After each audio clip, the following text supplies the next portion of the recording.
Hi, this is Eric Chase, afternoon host on Cumulus Media Toledo's Q105, and your host for another episode of 68 Words, where this time we visit with Jennifer Minnie, counselor for Fallen Timbers Middle School, and her counseling assistant, who makes her job so much easier, Astro. A huge part of having a faculty dog in your school, too, is it's just fun. Like, it's a blast, and the kids laugh. They think he's hilarious, and so I took Astro out there, and we played fetch in the snow, and Astro loves the snow. He was going crazy. I probably had a crowd of at least 30 kids that were actively involved in cheering him on and excited. I would say Astro has some very intuitive dog.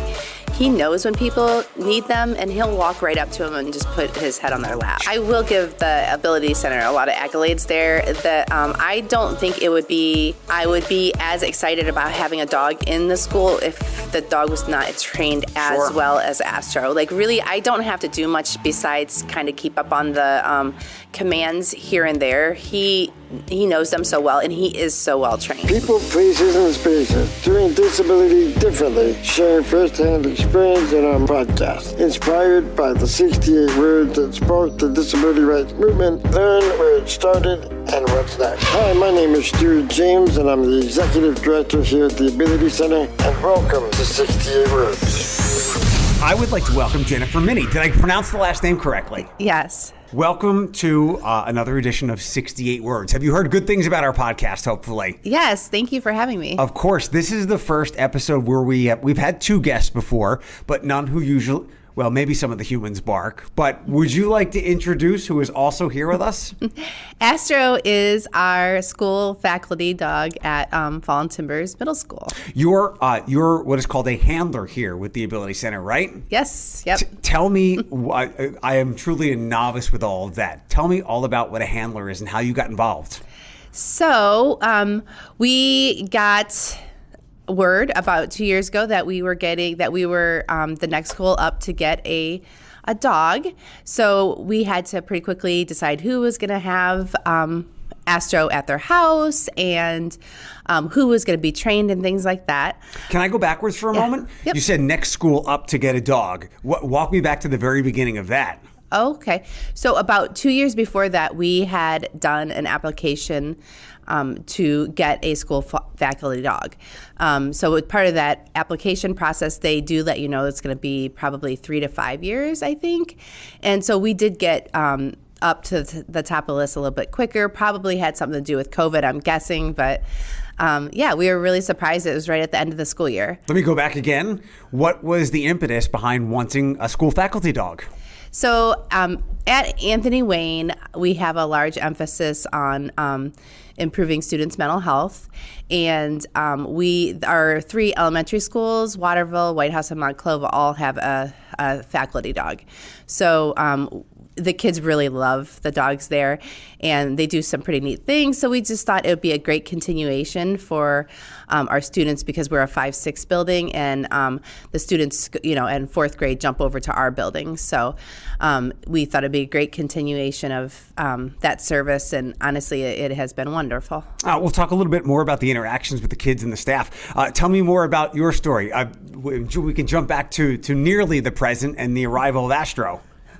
So we went back and forth. I kind of went back and forth all summer. I wasn't super... I was really excited about getting Astro, but it's a lot of pressure, and it's also a huge responsibility.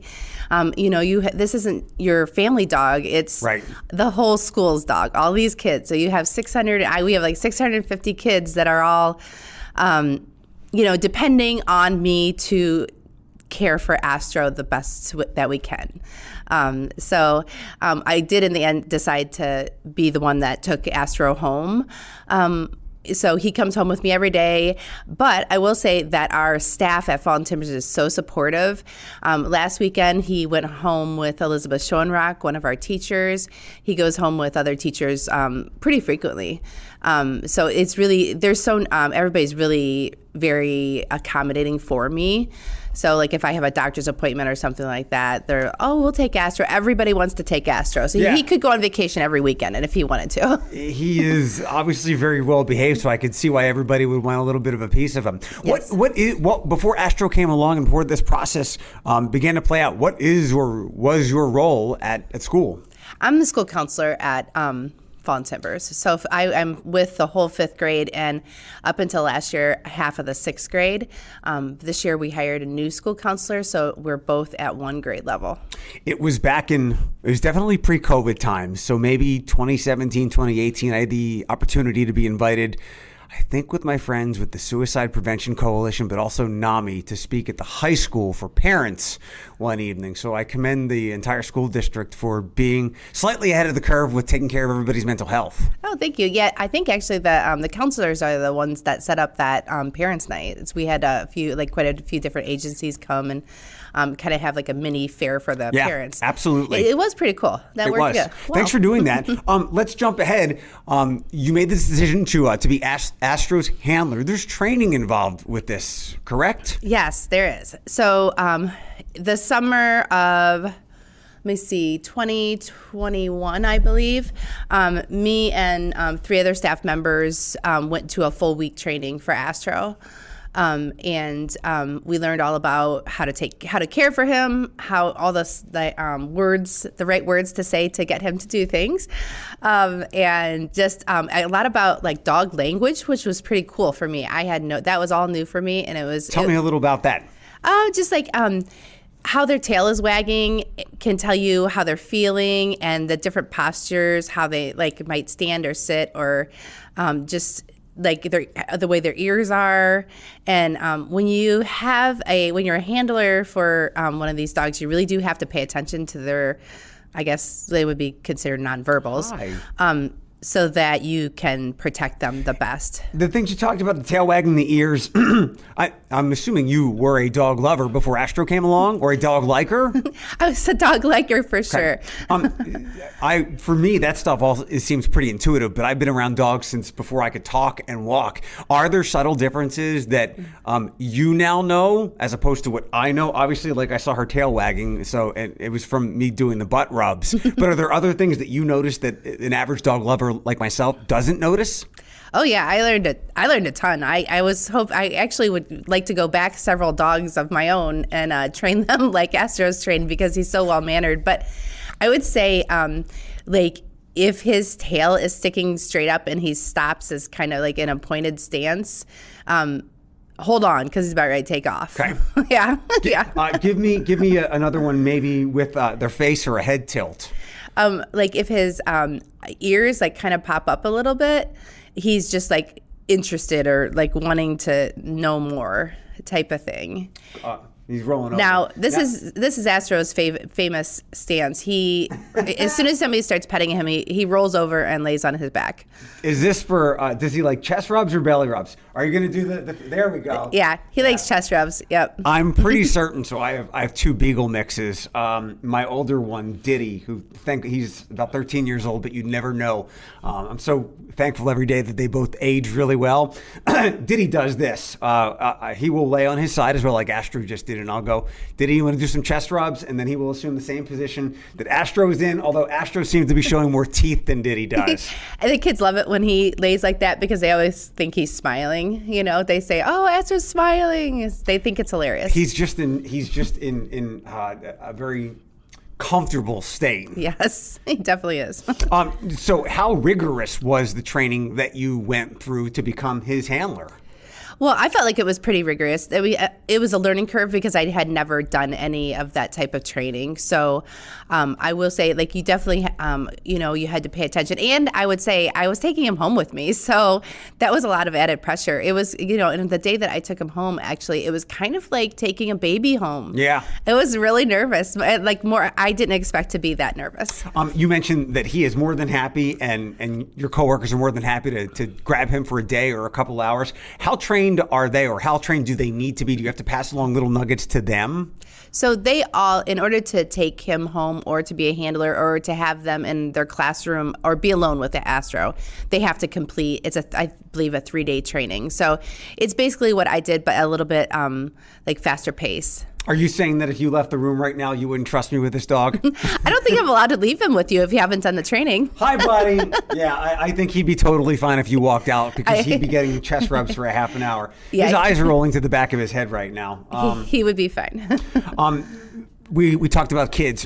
we've done this before. We visited with Katie Anstadt, Whitmer, Washington local superintendent, and they have a dog over there. More and more schools have dogs. We've touched on this in the podcast and things that I've seen and read about on a very superficial level. Let's dig into that. Tell me about some of the minutia of the interactions and just how much Astro or something like Astro helps these kids. Well, I would say initially we did try to train people that were in the broad school setting. So the people in the school that saw the most kids. So, for example, like gym teacher, she sees all the kids in the school eventually. Myself, I see all the kids daily. So we did try to initially train people that were able to interact with all the kids. And then now we've gone into a lot of classroom teachers. I would say in the classroom, the kids just love it. We use Astro in a lot of different ways. I would say in the morning when the kids got off the bus, he's usually always there. And the kids love it. They'll stop and pet him and just say hi to him. So that's nice, just like a sense of like home at school. And then we have them for some rewards. So for our PBIS, the kids can, with the tickets they earn for good behavior, can buy different things with Astro. So one of them is a love that. Yeah, it's fun. So one of them is a training session. So I do a mini training session with him, and I teach him some of his like words so that they can make him do all of his tricks and stuff. Is there probably was some training required to the kids as well, because as Katie had mentioned, Astro, when he's at school, he's working. Yes. So what was it like to let the kids know, and how quickly did they have to figure out that we just can't like run up to him and pet him? He's a regular school employee, right? Right. Well, I think actually they at the Ability Center give us the freedom to use the dogs how we want to. And initially they said you might want to have a different signal for the kids so that they know they can't pet them at a certain time. And we did do a small training with them the first year we got Astro. I would say I have it really easy because the elementary schools have already trained all of our kids. Great. So they know the rules, but I am pretty open with Astro. I let the kids pet him whenever they want to. And I've really never used that other color leash. A few times I had it on because I misplaced the leash he was supposed to wear, and the kids are like, "Oh, you can't pet him now." They knew right away, but they could. I just couldn't find the leash at that moment. So everybody in this whole situation has a good life. He gets to get petted all the time. The kids get to see Astro all the time. Look at him. He's gonna like fall asleep. He's gonna start losing control of his body parts with how relaxed he is. Yes. Come here, buddy. Next question. Talk to me about some of mental health is everything. As I always tell people, you're not doing anything without your brain. It's everything. You can get around with a severed leg, a broken leg. You're not getting anywhere with a broken brain. Tell me about some of the mental health situations that Astro helps the kids out. Everything from, I'm sure, the grief of their own pet dying to struggles in school to actual legitimate depression or anxiety. So I would say that in those situations in our office, our other counselor, Stephanie Huntley, is also trained. So when we have kids in our office that are, we're doing some individual counseling with, a lot of times the first step that they need to take is just to calm down. So they can communicate. We want to set good boundaries for the kids, and we tell them often we can't have proper communication when we're really angry, frustrated, embarrassed, sad, any of those really strong emotions. So I always will give them a chance to just have quiet time and just settle down. You see that?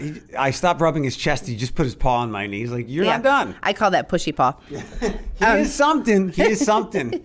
So if a kid comes into one of the counselors, I'm guessing from my instincts and intuition, if I were in this situation, I would, if a kid is anxious or whatever it might be, just start petting Astro. I mean, the effects of a pet and petting them can probably calm somebody. It does calm somebody down pretty quickly, right? Oh yeah, the kids calm down very quickly when they start petting him. So that's usually what I'll do. I'll sit and be quiet and just give them that space and time, and they'll just sit there and pet Astro. But I would say Astro has some very intuitive dog. He knows when people need them, and he'll walk right up to them and just put his head on their lap. So I don't really have to do that much. He really does that stuff himself.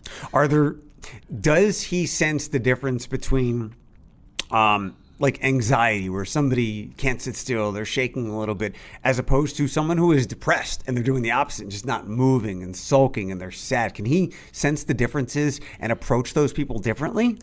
Oh, I definitely think so. I mean, this might be, I don't want to sound stereotypical, so this might come off somewhat that way, but I do notice that he acts different with boys and girls. I totally get that. And it's like he can be really rambunctious sometimes, and then sometimes he's just like a little more gentle. And maybe it's like if the kids are younger or older, I don't know. But he definitely understands those relationships or how to interact with kids. I can totally, that's not stereotypical at all. I can totally attest to that. I have known people who have given me or other people warnings that they absolutely love their dog. Their dog is the best thing in the world. But oh yeah, by the way, it hates men over 6'1" with brown hair, or they have a problem. So that's actually not that uncommon. What's a standard situation outside of coming into a counselor's office? Does Astro go into the classrooms, in the hallways? Tell me more about the interactions with the kids. So I would say, I'll give you an example from yesterday because we had a blast. I mean, a huge part of having a faculty dog in your school too is it's just fun. Like, it's a blast, and the kids laugh. They think he's hilarious, and they really get into it. So yesterday, obviously, we had outdoor recess, but it was blacktop only, so it gets pretty crowded, and it's not as fun as when you can run out and all the grass and everything. So I took Astro out there and we played fetch in the snow, and Astro loves the snow. He was going crazy, like running all over the place, and then I let the kids throw the ball to him. And I probably had a crowd of at least 30 kids that were actively involved in and cheering him on and excited. So it was pretty fun. I want to lead you into a question that I'll ask in a moment, but generally speaking, you've been there how long again? I've been there 16 years. All right. So the first 13 or so, tell me the differences, what was happening then as opposed to the situation yesterday, like the general tenor of the school before Astro arrived. Well, I think Fall and Timbers has always been a pretty fun place to be. I would say that he definitely grabs kids' attention more than I do. I've always liked to play at recess and play with the kids. I just think it's a great way to get to know them. But me playing Foursquare and Astro fetching is a totally different level. We could have thrown you a ball or a bone, and maybe that would have worked. The question I wanted to ask is, and I have thought of this, I think even before I started to get seriously involved with the Ability Center and dogs were becoming therapy dogs in schools. Do you ask yourself, why the hell didn't we do this sooner? We have loved dogs since man and wolves roamed the earth together. Why didn't we do this sooner? Yeah, it is. I mean, that's a great question. It definitely, you did ask before, like, what are other ways? But I think in the classroom, he teaches kids. Our teachers are so creative. They have great ways to use Astro and like I said, that attention grabber. When he's doing something and handing them questions or answers and stuff like that, they're totally 100% into it. So that I don't know. I don't know why we didn't do that. But honestly, I think the school faculty dogs are, they're obviously different than the dogs that we see that are like one-on-one with people, where we're taught not to interact with the dog when we're not allowed to.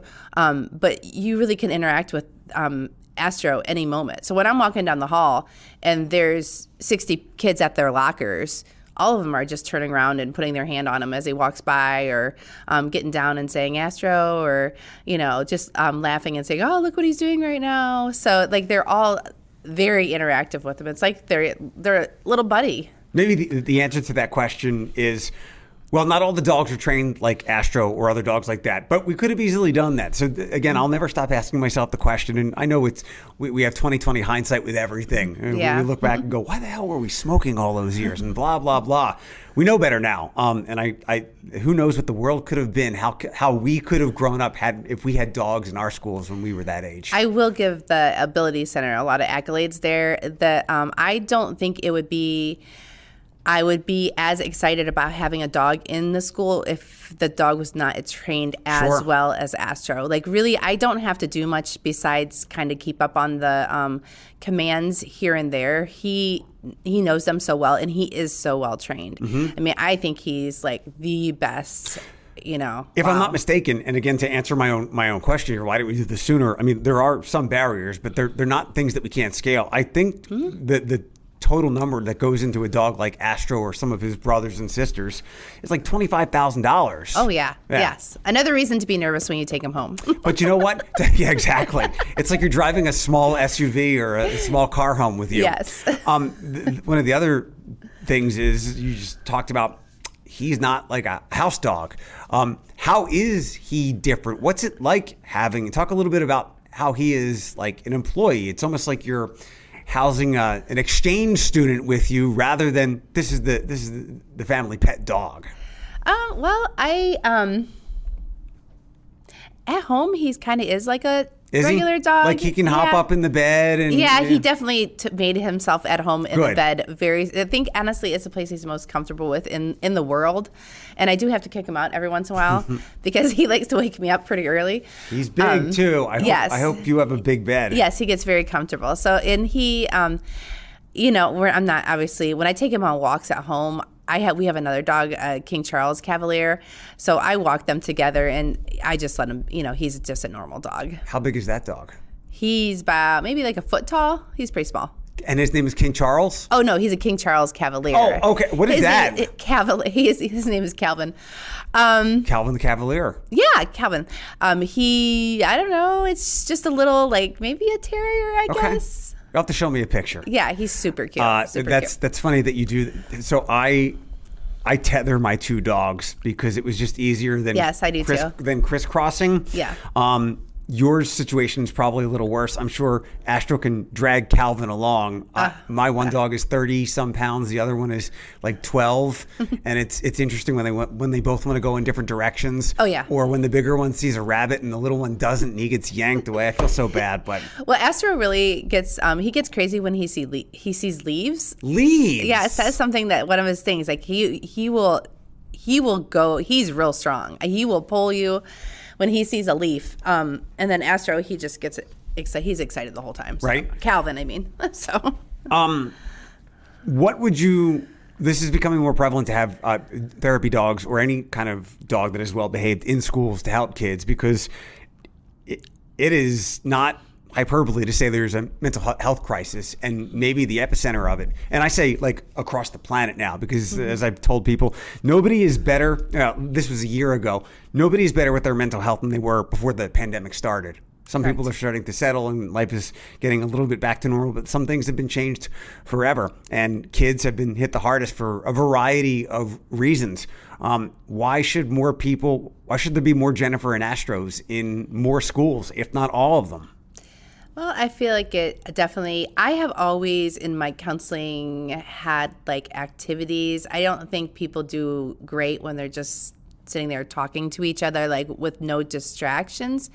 So even before Astro, I would be bouncing a ball to a kid while I'm talking to him or just playing a game. So it's not that high pressure, but, Astro, he takes that right out of it, it makes my job a lot easier because the kids really will open up while they're sitting there, talking with him and just have a more relaxed conversation. And it doesn't seem because I think some kids get, a little nervous, to talk to somebody and kind of share their feelings. Just be genuine and share their feelings. So Astro makes that pretty easy because they're comfortable already when they walk in. That's a human problem, an adult problem. I have no certifications or background like you do. I just share my story and the challenges that I go through with my bipolar, and I am all word vomiting most things that most people won't, and that's what I aim to do, to encourage people to share how they're feeling so they can get the help that they need and push through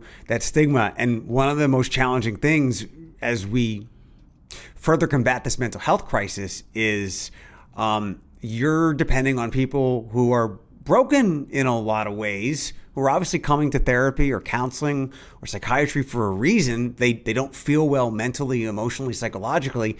And then, oh yeah, by the way, they have to give like textbook definition or carefully explain how they're feeling. That's incredibly hard to do when you're in a distressed emotional state. And I can totally see how Astro, you pet Astro, and all of a sudden those words come out a little bit easier. And when they do, and when there's more clarity like that, you can be more helpful. Yeah, it also, I would say, like, humanizes me too, because, you know, I can sit down on the ground and pet Astro with them. So it's just more like a conversation you might have at home. I definitely, you know, we really, really talk to the kids and try to really emphasize that, you know, talking your feelings out is really the best way to go, and try to give them skills to communicate their feelings and emotions.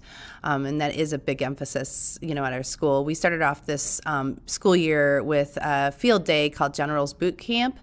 And in that boot camp, we had like 7 different stages the kids rotated through, and each one of the centers taught the students a different coping skill. So, for example, there was one station, we tell our kids to breathe, right? Well, we wanted to teach them what that actually meant. So there we had a specialist on yoga that taught just breathing. There was a yoga station, there was an exercise station, we had a station that was based on nature, and the Metro Parks did that.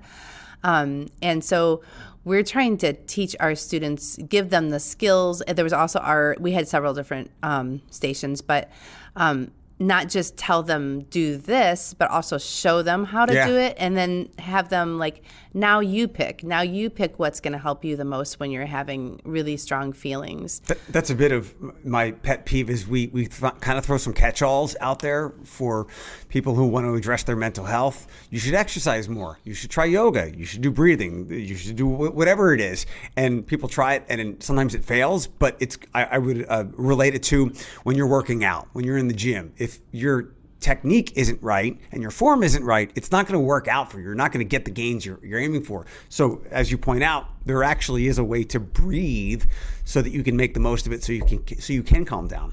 Right. And then if we, you know, and so something that might happen when we come into our office is say, okay, you know, we're going to take a few minutes to calm down. What is your choice to do that with? Do you want to color? Do you want to pet Astro? Do you want to color and pet Astro? Do you want to do some exercises? Would you like to just have quiet time and use our breathing?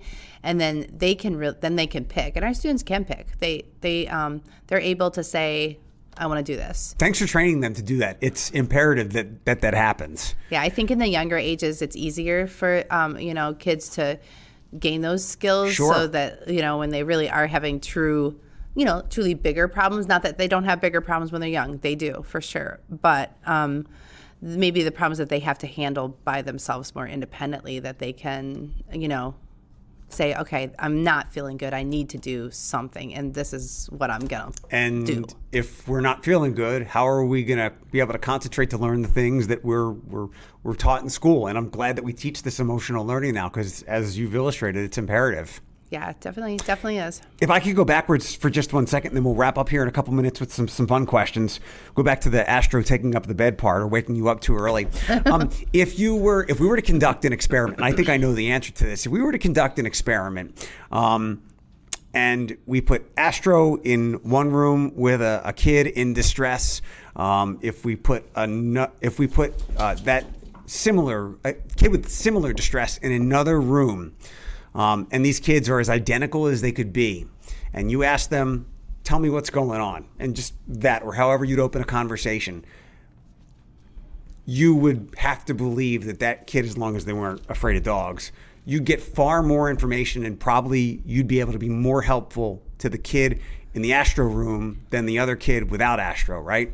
Oh, I definitely agree. I think it would probably, even the duration of time to get to the root of the problem would probably be longer too. I mean, I think it would happen eventually, but I don't think it'd be as effective as, you know, if Astro was there, and just that level of comfort. I mean, some of the kids, when they, like, I had asked them in the cafeteria yesterday about one of the questions you had proposed about, you know, what does Astro do for the kids in the school? And she said, he's everything. The one girl said, he's everything. When he's in my classroom, I have a better day. Yeah. I was working with a program called Hope that ProMedica was doing, Hope and Recovery Pets Program. I forget what the acronym stood for, but I've come pretty close, or become very close with the researcher, the professor, Dr. Janet Hoy-Gerlach at the University of Toledo, who's doing the research when these pets would wind up with people who had chronic mental health conditions. And I learned all about oxytocin and how these chemicals in our body, once we have these companions, go up, and they literally act as quote unquote medications for people, myself included, in chronic health conditions. And I know we know this, but I also learned that people like my friend Dr. Janet do this research so that we can get funding to make this happen all over the place. Mm-hmm. Yeah, that's really important. Yep. Pet peeve, he wakes you up too early, right? Yeah, he does. He also has to, he does that pushy paw, but he does it with his nose when I'm typing at work. Okay. I'm like trying to, he'll come up and like push my arm up. Not the best work from home, buddy? Well, no, he'd be good. He sleeps a lot. Astro is like, he loves to sleep. My dad got a COVID dog. We bullied him into getting a COVID dog, and they got so close that he's afraid to, you know what this is like. She gets all sad and mopey when he leaves. She's the boss of the house now. Look at that face. Astro will be done in 8 minutes, okay? Oh, my dad is afraid to leave the house for long periods of time. Not because she destroys the house, but because he's sad to leave. He thinks she's sad. I'm like, Dad, the only thing that she's going to be doing when you're gone is sleeping. Leave for as long as you'd like. Yeah, Astro definitely. He sleeps for sure. But yeah, he knows when his when it's time to eat for sure. So like from 4 to 5, he's pretty hyper and, right by my side, trying to coax me into feeding him earlier. And then right at 6 a.m., he's got me up and he's like standing on top of me like, okay, it's time to eat. It's amazing how dogs are. We're Pavlov's dogs, not them, right? Oh yeah, for sure. If I don't feed the dogs, if we don't do the same exact routine, when I get home from work or other times, it's complete pure chaos. The barking doesn't stop, and I have neighbors, and I want to be a courteous neighbor. Next up, what are some of his favorite non or human foods? If you give him any, what's his treat? Well, something that kind of got in our way the first year, so not this year, but last year, is because of COVID, we had to have all the students eat their snacks outside because they weren't able to eat in the classroom because of social distancing. So we had between 650, 700 kids eating outside. You can imagine that got a little messy. And there were treats everywhere for Astro. So right. He got pretty interested in stopping and eating anything he could find on the ground. He's definitely can sniff anything out. Cafeteria is his favorite place. I would imagine. Yeah, I have to be pretty strict in there. But he definitely gets he definitely gets treats here and there. The kids are pretty good they're definitely really good about not feeding him, and they know not to, but he would eat their whole plate if he could. Is there something in particular you give him at home as a treat? Well, he's on a pretty strict diet. Okay. So I don't give him a ton of extra things, but he has that beef lung that they use here for their dogs. That's if I really want him to be on point. That's what I would take as his treat, for sure. He loves them. There's a question here, and I'll ask it, and you can just tell me about it. Favorite book to read with Astro? Well, I haven't read any books with Astro, so I didn't really have an answer for that. I think our kids, one thing they do is they have stations, and the kids rotate through. So and when they're having their reading time, they get 3 minutes with Astro where they're sitting and reading with them.